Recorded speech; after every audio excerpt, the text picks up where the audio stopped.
Tavs AutoTV atbalsta elektroauto uzlādes tīkls Eleport, AutoDNA un Goodyear.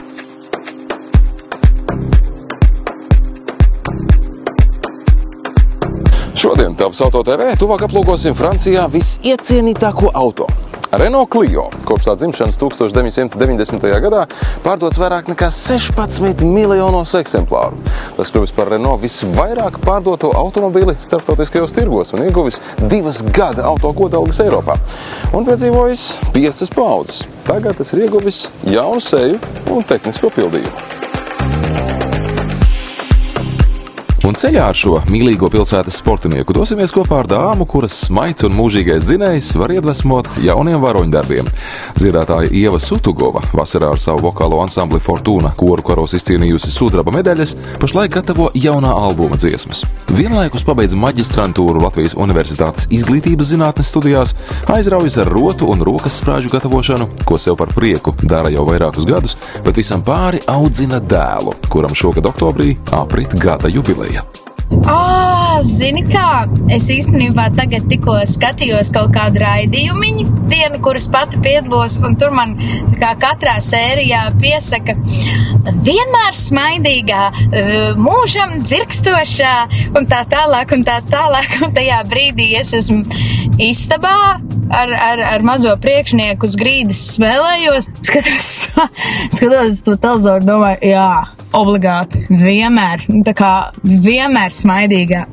Tā jau gluži nav, bet man tā ir vienmēr bijis. Es arī uzskatu, ka smaids naudu nemaksā un neviens nav pelnījis manā sliktajā garstāvoklī vai sliktajās dienās kaut kādus manus īgnumus vai grumbas pierē, tā kā tas vienkārši laikam tā ir iegājies. Tātad, kādas ir galvenās atjaunotā Clio atšķirības? Pirmkārt jau jauna seja, moderni LED lukturi, sportiska dizaina aerodinamiski elementi, jauni aprīkojuma līmeņi, tā skaitā Esprit Alpine. Šai izpildījumā tiksit arī pie ļoti simpātiskiem 17 solu lietajiem diskiem. Starp spēka agregātiem turpmāk būs pieejams arī 145 zirgspēku E-Tech Full Hybrid, kā arī versija, kas darbojas gan ar benzīnu, gan LPG gāzi. To jaudiņu varēja gan just. Respektīvi, kaut kādus manevrus, ko nepieciešams veikt, manuprāt, īpaši Rīgā, ar tiem tā diezgan labi tika galā. Es teikšu tā, man ir ļoti komfortabli.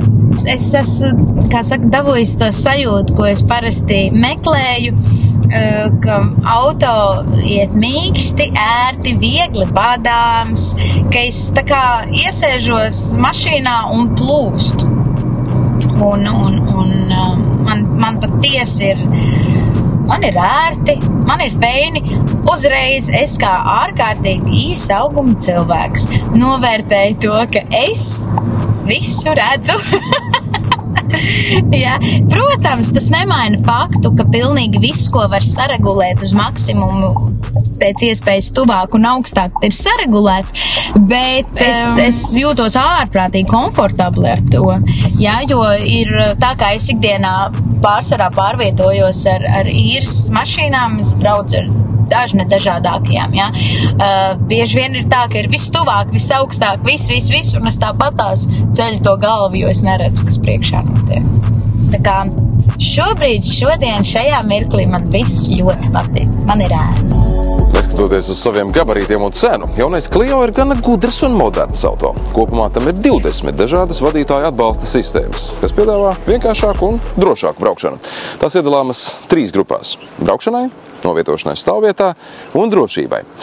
Galvenajā sistēmās iekļauta Active Driver Assist funkcija, 360 grādu videokamera un aktīvā avārijas bremzēšanas funkcija ar velospēdistu un gājēju atpazīšanas sensoriem. Te es laikam iešu, kā saka, to stereotipu gūstā, un es teikšu tāda maza, lieliska sieviešu mašīnīte.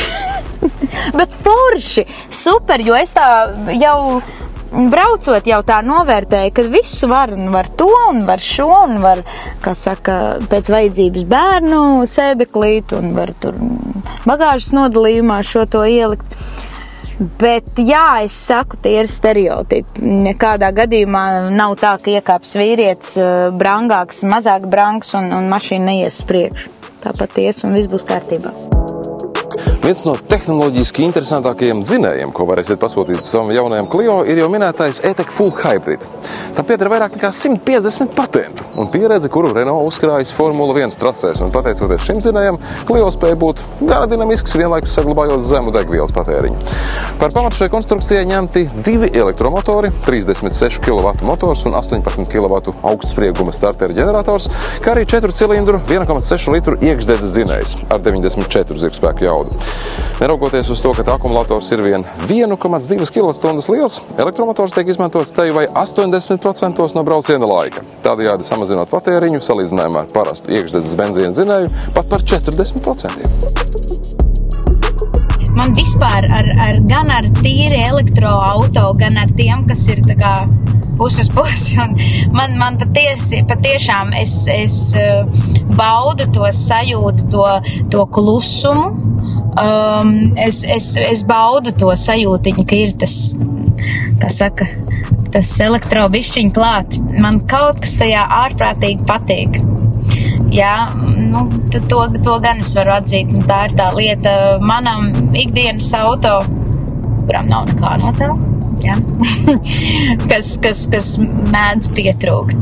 Kad liekas, katru reizi, kad es braucu ar šādiem auto, es drusku tajā sajūtiņā iemīlos. Tas gan. Salonā pārmaiņas ir vispamanāmākās. Neatkarīgi no aprīkojuma līmeņa visos Clio turpmāk atradīsiet šādu digitālo vadības paneli. Savukārt Esprit Alpine var lepoties ar īpašu interjera dizainu, teiksim, sporta sēdekļiem, kuru forma ir ieskaujošāka un sniedz labāku atbalstu sāniem. Padomāts arī par sīkām dizaina niansītēm, kā piemēram šīm šuvēm, kuram izmantots zīles krāsas diegs. Alpine logo uz atzveltnes, un paraugiet šeit, sānos izšūts sarkani balta zils karogs, simbolizējot Franciju. No frančiem, kad pirmais, ko es iedomājos, ir sur le ciel de Paris s'envole une chanson.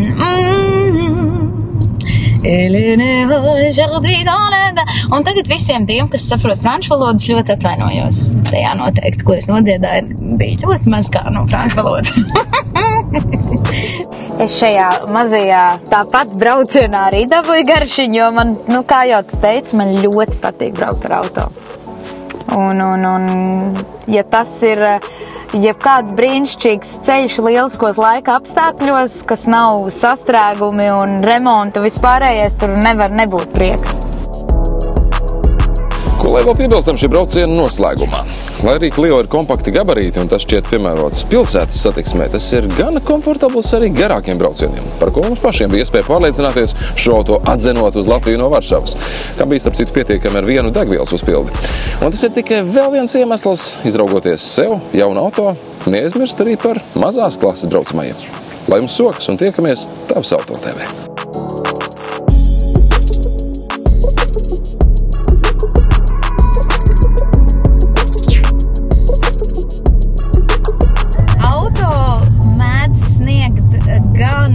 Ārprātīgi pozitīvas emocijas un, kā saka, to smaidu padarīt ļoti platu. Gan, es domāju, jebkurš auto lietotājs īpašnieks piekritīs, ka mēdz būt arī citādākas tās situācijas. Un dažreiz es esmu nogurusi tik ļoti no kaut kāda koncerta vai no kaut kā un iesēžos auto un tas ceļš man rada, man liekas, tā kā uzlādē no jauna.